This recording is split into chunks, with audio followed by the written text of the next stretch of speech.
Well, good afternoon, everybody. Let me introduce panel 3. Okay. A critical conversation about rethinking society for the 21st century, developing a science and technology studies perspective. A STS perspective, one of 4 cross-cutting topics of the whole International Panel for Social Progress report, Rethinking Society for the 21st Century. The other 3 are migration, social movement, and health. And then we see that science and technology studies are in good company in terms of diversity of societal interaction and reciprocal influences. The relationship between science, technology, and society can be analyzed factually and prescriptively from very different perspectives and standpoints. And the contribution of the Science Technology Studies Group to each of the 22 chapters of the International Panel for Social Progress report share a perspective with some distinct emphasis. The shared perspective include denaturalizing technical options by rejecting technological determinism and the tacit conviction that artifacts of all sorts are like they are because they cannot be otherwise. Alternatives always exist, and they are as social as they are technical. Highlighting the plurality of the multiple paths in which science and technology interact with society, high and low, formal and informal, performed by different people knowing different things. Plurality exists, but tend to become invisible, shadowed by the dominance of some path over others. A propositional effort regarding social progress aimed at helping stakeholders, particularly those relatively marginalized, to gain in voice and agency around socio-technical initiative and processes. This perspective has several points of convergence with SPRU long intellectual tradition. The social mechanisms by which we monitor and control the direction and pace of technical change are one of the most critical problems of contemporary politics. This Chris Freeman stated more than 30 years ago. And this 30-year-old assertion of Freeman reminds us of the importance of developing today a science and technology studies perspective for a thinking society for the 20th century. And let's give now the floor to the protagonist of this effort, Sheila Jasanoff, Howard Kennedy School, chapter, The Paradoxes of Democracy and the Rule of Law. Johan Schot, SPRU, chapter, Social Trends and New Geographies, and general convener of the STIs group. And Andy Stirling, SPRU, chapter, The Multiple Direction of Social Progress. Please, if you want to come. And we start the session. Well, I will start because I will also give some more general information about the international panel as a background. So I will talk less about my chapter. Okay. The International Panel on Social Progress, Rethinking Society for the 21st Century. This is a new panel which is set up as a complement to the International Panel on Climate Change. The origin of this is twofold.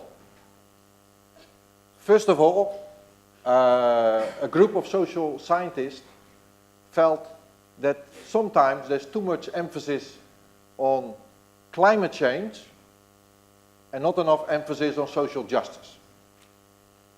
So we should look more at the relationship and include the social issues more prominently. The panel is set up by Amartya Sen as a way to promote this agenda. Important to understand that it's non-governmental. The International Panel on Climate Change is governmental, and the panel itself is called an experiment because you can also see it as an attempt, that's the second origin, to find out whether the social sciences can also work together in such a grand effort. And if you would look at the names, you see that economics is included. So, as a social science, and some of the major people in the field in economics really contribute. So it's a joint effort to write a report on the state of the art of social progress. And of course, one of the questions I asked before is, in a way, who's afraid to talk about social progress? Is STS afraid to talk about social progress? Is our field, a larger field of innovation studies, afraid to talk about social progress? And if we do that, how can we talk about that? And is it urgent? Is it important, like climate change? So these are some of the questions. How do I go back? Okay. So there are 22 chapters. There are 300 authors. And the way it is organized is that each chapter has a whole team of authors that have to work together. But there are cross-cutting themes. And one of the cross-cutting themes is science, technology, and innovation. So there's also an effort to coordinate between the chapters. So that's a very complex process. And the aims of the chapter is to take stock. What is the state of the art in terms of social progress? But also to talk about the normative directions embedded into this notion. Here you see the process. So it started in January 2014 with a steering committee and a scientific council. Then they decided on the chapter. They had a meeting. There are like 30 or 40 people. It was a big workshop in Paris. I was there. I'm a member of the scientific council. We discussed the chapters, how to design the outline. And then there was a process of finding all the authors, mobilizing. And you have to realize here we have 10, 15 people who have never worked together. And now they have to produce a chapter together. And then we, Helga Nowotny and I worked on putting together a group of STS scholars that would work in the chapters. And we organized a workshop in Herrenhausen to discuss how we would bring the STS perspective into the report. And now we are at a moment in time when all the first chapters are coming out. So if you would go to the website, you can read the chapters. But it's important to understand that these are first drafts. They are really first drafts. So there's now a process of commenting. So the entire community, so you, all of us, we can comment. And then there is a new big conference of all the authors in Lisbon, the end of January, where we come together and look at all the comments, draw conclusions, and draft a new version of the report. And then there will be another round where the report will be distributed to international organizations, civil society, business. There's a whole circus of communicating the results. So that's the, so we are at a crucial junction where we can have a lot of input. And this session here is part of that process. So your input is important. We have the same structure as the International Panel on Climate Change. So there are coordinating lead authors.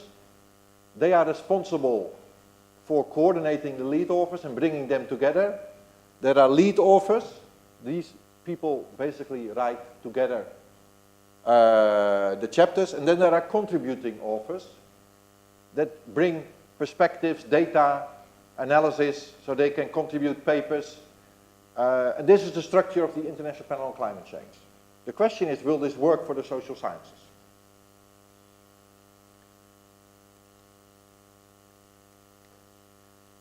Okay, the STS contribution. So there's a group of people that work across the chapters. They work in the chapter, and across the chapters. And the idea, partly, well, the STS authors, what they discussed, is that we want to make sure that there is a plural perspective in all the chapters, not just one perspective on social progress. So that's in a way one conclusion already. If you want to talk about social progress, you need to talk about many ways of thinking about social progress. I think that's important, but my question is then also, is there a stopping rule? Does anything goes?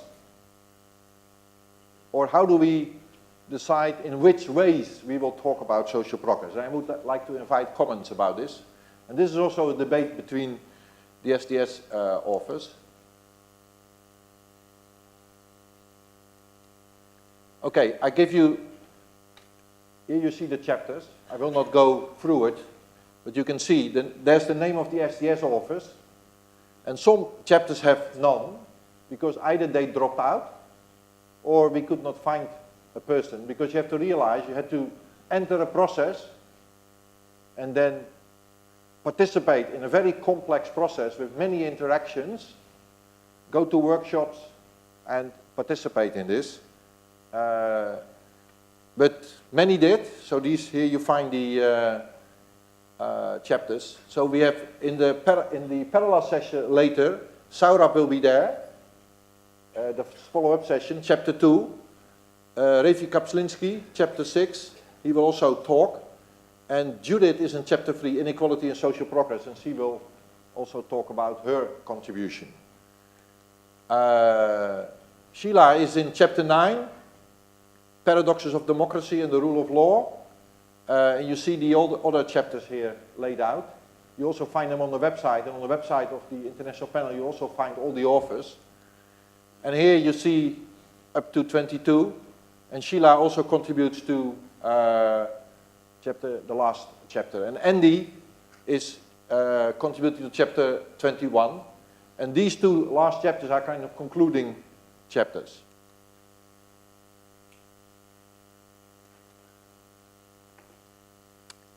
Okay, we had this workshop in Herrenhausen, that's in Germany.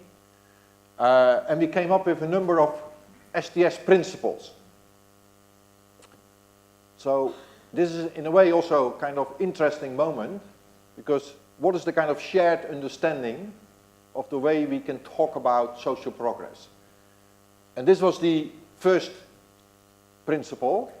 If we do that, we should talk about it in terms of co-production, in terms of the relationship between the social and the technical, and how, for example, certain scripts, for example, produce certain outcomes. But it should also always be socio-technical. So, for example, I could challenge the people who talk about social innovation and say that is nonsense, because social innovation does not exist. It's always socio-technical innovation, for example. That's my interpretation now. It's not per se the interpretation of all the people that put this together. The second principle is that it's very important when you talk about science and technology, you talk about high tech, but you also talk about low tech, and you also talk about old technology. And you talk about many actors.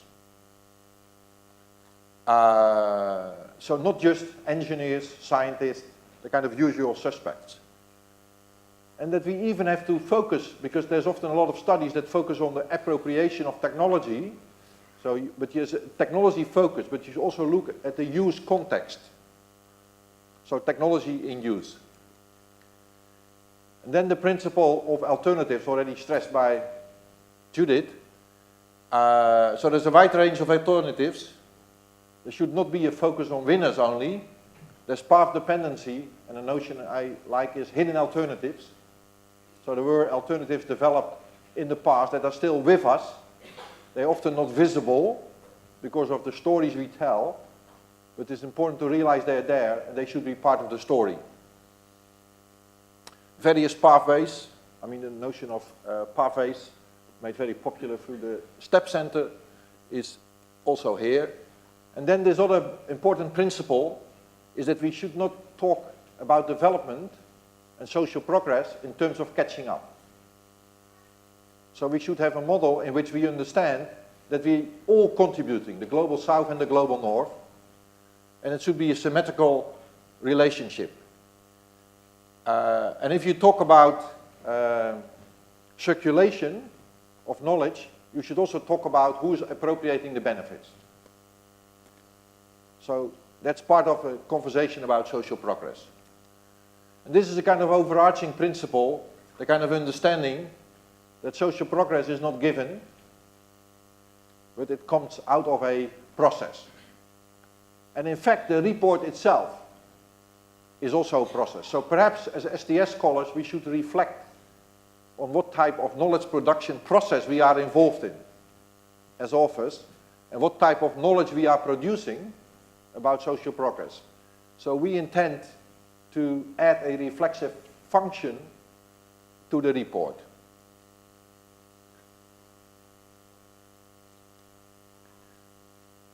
So you can go to the website, you can comment. You can contact me if you want to comment or want to be involved. Just write me an email. There's also a comment in Nature. You can by the organizers of the International Panel on Social Progress. So you can find also more information. Thank you.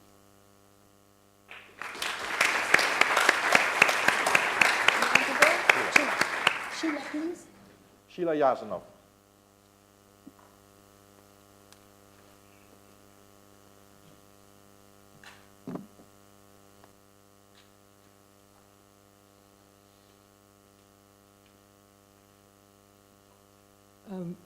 So I'd like to begin by thanking Johan for organizing this amazing event, but also this other amazing event that he was talking about. As one of these 300 people engaged in a work in progress, because, I mean, in a way, I suppose it stands to reason that a work on social progress should never be finished. And with the duty to represent a field or an angle on social progress that in my now roughly 30 years of field building assiduously resists being called a field, that is science and technology studies. There are almost as many definitions of what that is as there are people practicing it. So that proved to be, to me, an extraordinary challenge. And then on top of it, having the structure of a chapter sort of presented to one with the injunction that one should contribute something to it was, you know, also a sort of a difficult matter. So what is the STS that one is supposed to be contributing? What would, in some sense, lead to a wider understanding among the readers of this of such a project, if it's really supposed to be like the IPCC's work on climate change? There's a huge contradiction between the two, because the IPCC's work on climate change, in a way, is supposed to shut down controversy about the importance of the topic, the centrality of the topic, whereas, in my view, the idea of opening up a discussion on social progress is to make it never-ending and not to shut it down with some authoritative vision. So anyway, there are these kinds of intellectual contradictions in the very project of trying to bring an STS perspective, there is no an, into an authoritative statement. It shouldn't be authoritative in a way, and imitating the IPCC, well, it shouldn't be imitating the IPCC, it should be something quite different.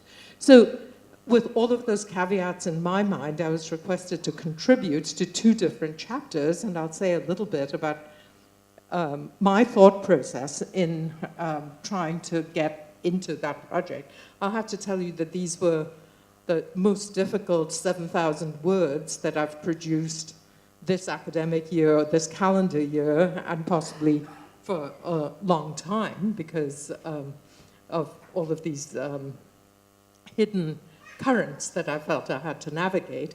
So one of the chapters I contributed to was the Paradoxes of Democracy one, chapter 9, that Johan already showed you the title of. And the other one, I'm not sure, Johan, if it has a formal title. The chapter 22 is one of two concluding chapters, and it's only fitting that Andy, who contributed to the earlier concluding chapter, will be talking after me in reverse chronological order in a certain sense. In that second contribution, chapter 22, I was asked to write about innovation, which, as you heard, is a theme that goes across the entire project, but nevertheless, there's a sort of a little encapsulated summary about STS contributions to the idea of innovation in chapter 22. So I began with the Paradoxes of Democracy chapter, and I thought that the most productive thing to try to do to introduce a so-called STS perspective would be to figure out what truisms exist about the relationship between knowledge and technology on the one hand and democracy and its challenges on the other. This is a topic that I've spent a certain amount of my life thinking about. One of the paradoxes is that the more work we do to illuminate the inseparable co-productionist connections between knowledge on the one hand and normativity on the other, the world goes on its merry way, mostly denying that those connections exist. So in the law domain, where I've done a substantial body of work, it is still the understanding conveyed by or purveyed by most people I know, both in the scientific community and in the legal community, that the serious challenge is trying to get better science into the legal system. There's an entire, quite powerful body of lawyers, legal academics, that I know right now, centered at places like Yale Law School, who believe that the major challenge confronting legal reform is that people come into law schools not knowing enough science, and they are constructing in the US the idea of a single remedial course that is suddenly going to make all lawyers to be more scientific and science-like. And if they're not doing science, then at least they should be doing economics, and you know that the rise of the School of Law and Economics speaks to the idea that law almost has no project left of its own, that justice is rewriting economics into legal language so that what the law is doing is playing out the laws of the market in a normatively binding form. So into that, to enter with an STS perspective, the first phase is clear. You try to destabilize the current narratives about the relationship between law on the one hand and knowledge and technology on the other hand. But the other challenge of this project, as I see it, is not just to do the standard STS thing of complicating and complexifying, but also, in some sense, pointing to lines of thought that might open up these alternatives that Johan was talking about. So in thinking about that, I felt that one big challenge is for STS scholars to focus in on those places where it's not just that you're illuminating alternatives, but that you're also pointing to places where the possibility of thinking about alternatives is being shut down one way or another. And so one focal point of my contribution to chapter 9, the democracy one, is thinking about the narrative of the law lag. So the law lag, for those of you in this audience who know anything about the science-law exchange, is a very powerful narrative that both lawyers and scientists tell about how the law is not keeping up with the pace of developments in science and technology. And I think, although that narrative has been around for a long time, I've written about it, others have written about it, one of the things I would like this chapter to do is to get people to think about what exactly is encoded in that law lag narrative. I mean, so if the law is lagging behind science and technology, what is it supposed to do when it actually catches up? And once you ask that question, you suddenly, I think, come to the realization that what the scientific and technological enterprise wants is for the law to catch up with a normativity that science and technology have already established. So why is it lagging? It has failed to take on board the norms that already exist, and in a sense, all they're supposed to do is rewrite those in legal terminology. Now, if you see it that way, you can see bits of the empirical world falling into place. So for instance, many of you in this audience are familiar with the fact that when the biotech, the genetics revolution got going, most European countries and the US even before began programs for the study of the ethical, legal, and social implications of the technologies in question. They were called the ELSI program in the US and the ELSA programs in Europe. The LC program in the US ran into a lot of difficulties and eventually was disbanded because it was felt that it had not succeeded in its primary mission. What was its primary mission? To produce a law about privacy. Now, why was it supposed to produce a law about privacy?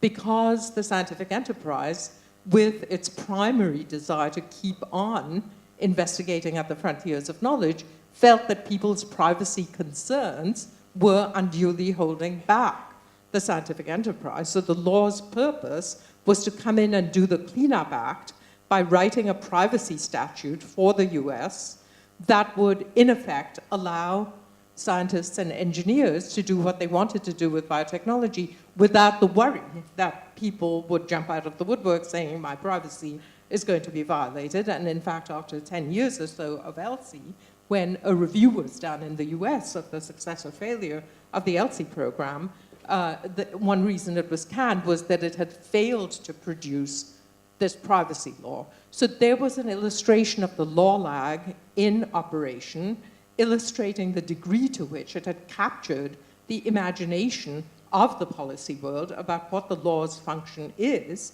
and but the norm that privacy needs to be written so as to allow research to go forward in an untrammeled way was that sort of unstated vision lying underneath. So that is the sort of recognition that I think needs to be conveyed, and I think there are corollaries almost in the sense of mathematical corollaries that follow from those kinds of insights, and they have to do with questions of subsidiarity, which many people in this audience have been grappling with. I think the idea of subsidiarity, that there are different sovereignties, different standards, different locations where one has to grant communities the right to know as they wish to know something, that follows in a way from opening up these closed boxes where the law's purposes have already been prejudged by the scientific and technological enterprise. So that's a very quick example of the kind of opening up of silenced domains hidden beneath, taken for granted, conventionalized, in practice discourses that I think need to become, part of the ferment of whatever this IPSP work ultimately is going to be trying to do. In the innovation chapter, I faced a somewhat different challenge because whereas in the justice democracy chapter, it's relatively easy to look at places where kinds of involvement, kinds of participation have been shut down by very powerful prior assumptions and boundaries. In the innovation case, it seemed to me that the arguments to be talked against were a bit different. One of the arguments, obviously, at least to anybody who lives in a contemporary research university context, is that innovation comes out of the scientific and technological sphere. I mean, no matter how much you try to counteract that view, it nevertheless comes back to that. I ask my students sometimes to tell me, what the last 10 new buildings at Harvard have been built for and about, and I can assure you there's not a new philosophy building going up anywhere, still less an arts building, that these are buildings for science and engineering and their connections with, to some degree, business and entrepreneurialism. Earlier this fall semester, which just began, I met with 3 first-year advisees. This is the entering Harvard class of 2020, and I asked them what their interests were, and 2 of them said entrepreneurialism. I mean, these are 17 to 18-year-olds, so when you're talking about innovation, these are people who've been imprinted with a certain ethic. I can think back to my first year, and entrepreneurialism wasn't even a word in my vocabulary at that time. So, you know, people obviously know what innovating means, and then it turned out that 2 of these 3 girls had been part of an undergraduate consortium, a kind of club that has, you know, chapters in different high schools. They were from different states, but they had been members of the same club doing entrepreneurialism before they had even entered college. So, you know, obviously they have some ideas that they came in with. In that chapter, I try to work against the thought that innovation comes only from developments in science and technology by dividing up the literature on innovation in terms of directionality. This is a somewhat artificial choice, but I talk about innovation from above, innovation from below, and to some degree, interactive innovation, so from the sides and the margins as well.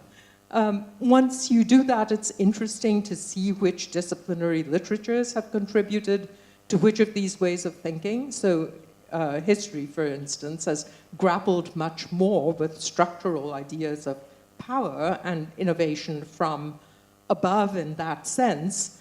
Many STS scholars of the more sort of modern constructivist style do not deal with military technologies, whereas if you look at historians of innovation, people like David Edgerton in this country, they have often talked about the military investment as being a primary source of innovation. So, you know, even in grouping the literature in this way, it sharpened for me a sense that I had already had about how different styles of work in STS are focusing in on some aspects of the innovation culture at the expense of some other aspects.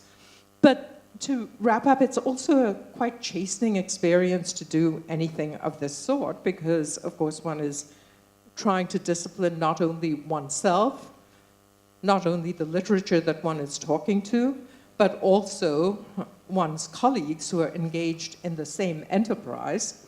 I had thought that part of the job of writing these chapters was in part to elaborate the more distinctive STS ideas that come into play in illuminating some of the concepts that are the common property of the social sciences, that we were doing the STS contribution. So I spent a bit of time in my chapter talking about socio-technical imaginaries, which picks up on the point that Johan made before about how it doesn't make any sense to talk about social innovation, it's always socio-technical. So people talk about social imaginaries in political theory, but not about socio-technical imaginaries. And so I talked a little bit about that. It's an idea that has taken hold to some extent in our own communal discourse in STS.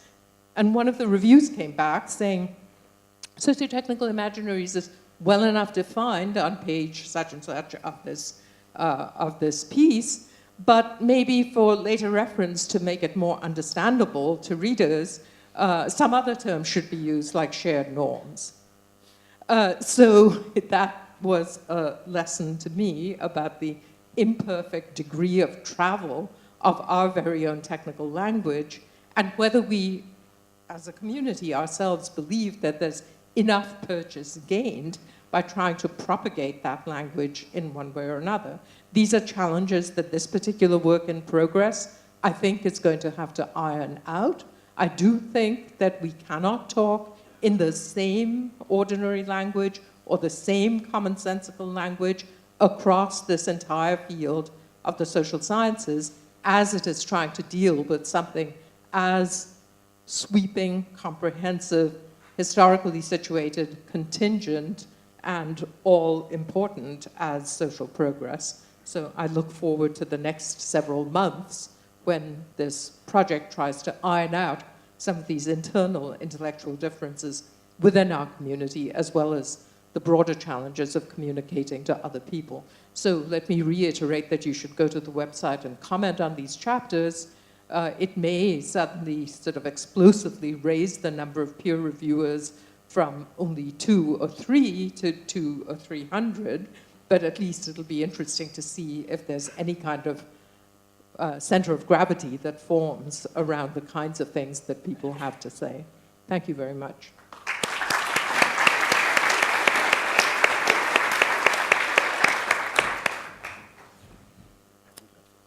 Thanks. Well, Johan, how long have I got? It's a good question, but take you at least your 7 minutes, Andy. Okie doke.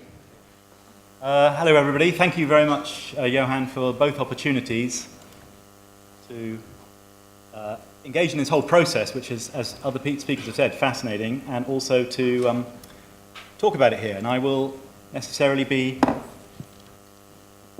very telegraphic in how I cover it. Actually, I'm really quite lucky, because the chapter heading that I've been given is the multiple directions of progress. Anyone who half knows me knows how enthusiastic I am about that. So it's a real gift. And actually, unlike the challenges that others have spoken about, if I mess this one up, then there's only me to blame. Because this chapter is, of all the chapters on different aspects of social progress in general, the one that really does play most strongly, arguably, to an STS and innovation studies contribution. The chapter has yet to be written, so I cannot report on what the chapter says in ways that some of the other chapters are able to do. So I'm going to talk about what I put into it, which people seem, in a bemused way, ready to tolerate. And of course, in doing this, it's a privilege to be able to do it coming from the community of SPRU and the wider intellectual communities we're embedded in, because this has been such a central focus. What is progress? How should we best think about it? So to begin with, the way Johan has covered this, in fact, much of what I say has been covered, so I can be helped by what has been said. Johan put this out at the beginning of the entire conference, that progress is emphatically not a linear thing, whether it be technological, scientific, or indeed, of course, wider societal, and in fact those things cannot be separated in ways that have been said. It is an evolutionary branching process. And that these processes, whether we like it or not, and whether we think it is good or not, are closed down by history, by contingency, by path dependencies. And this is not necessarily a bad thing. In fact, one is difficult to imagine how society might proceed without these non-linear processes.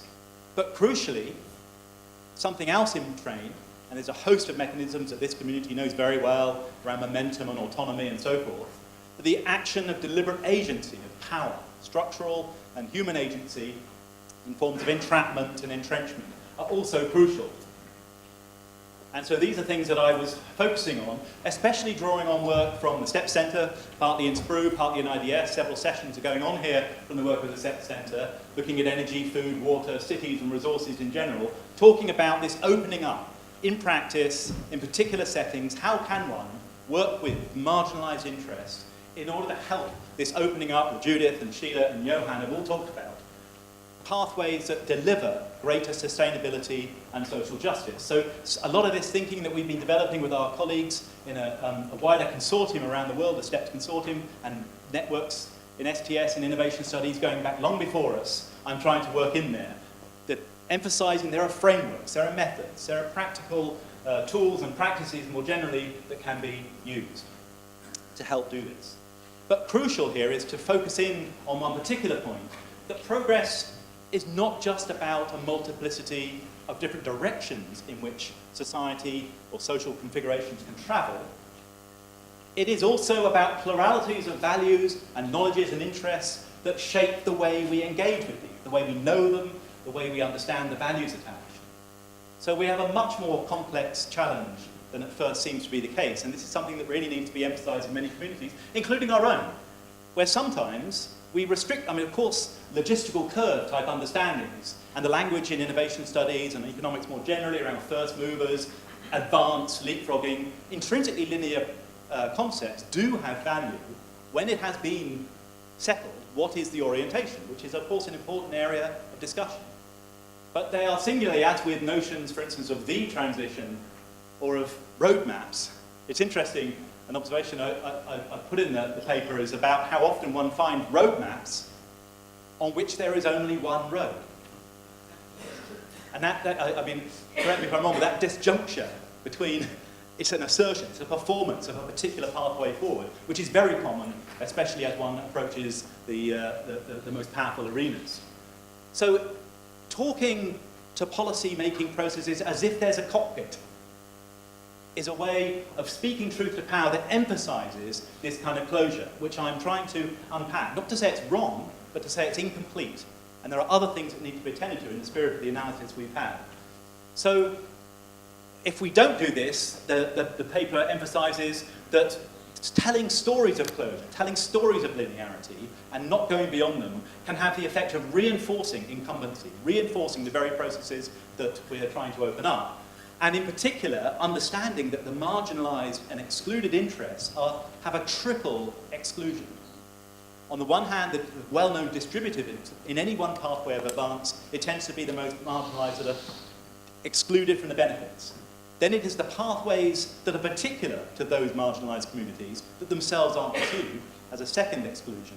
And a third exclusion is if we understand innovation and social progress as a logistic curve and presume the direction, there's a third exclusion because we don't even entertain the knowledge about the possibility, the imaginations of alternatives. So based on this then, just recognizing there is no cockpit, how do we perform these studies then when there is no global cockpit? And performing as if to tell policymaking how to make decisions when actually these things are much more collective is a big dilemma. But there are a whole set of frameworks and tools for addressing these multiplicities. Going beyond just taking for granted notions of categories of structure and impact and cause and consequences which we have to pretend we know when we simply don't. And instead look at more relational networks, at qualities, at virtue-based understandings, which I'll say a bit about on my last slide. And at flows and looking directly at flows and gradients of power. So the final point I've tried to make in this chapter, chiming with what others have said here, is it is impossible to think about these agendas then, either analytically or normatively, without acknowledging the neglect in general for the roles of social movements, of collected action, which in general, especially when one looks at transformative change, have that formative effect of shaping the orientations of the changes that take place. And so actually, rather than just envisaging ourselves as social scientists and policy analysts addressing policy, which remains important, it is at least equally important to be addressing politics, these murmurations, these flopping motions in wider culture that actually do the job of culturing some of the great progressive transformations of the past, including the ones we're looking prospectively to in this conference and in this panel. So my final slide then is to pick up on Johan's point about the stopping rule. Because there are, of course, all sorts of practical resources in this task. There are the IPSP itself, which of course one doesn't want to exaggerate, it's going to be only a small part of a big mix. There are sustainable development goals, which define a whole range of things within which there is much choice, but demarcate away a whole bunch of stuff which simply isn't progress. So it's a bit like Cantor sets in infinity. There can be an infinity of interpretations of what is progress, but there's a whole bunch of infinities that are utterly included. In fact, an infinity of infinities. So more practically then, there are qualities in policy making already around accountability, responsibility, diversity, pluralism, reflexivity, precaution, etc., which are quite formulated, which can help to inform these more democratic struggles. So in the end, it urges, as I hope this chapter may do in a somewhat attenuated form, no doubt, that if, as in science and technology generally, progress lies in enabling diversities of struggles, not just in hierarchical policy making and instruments, and one might in fact usefully think of it as a move towards innovation and democracies. Thanks a lot.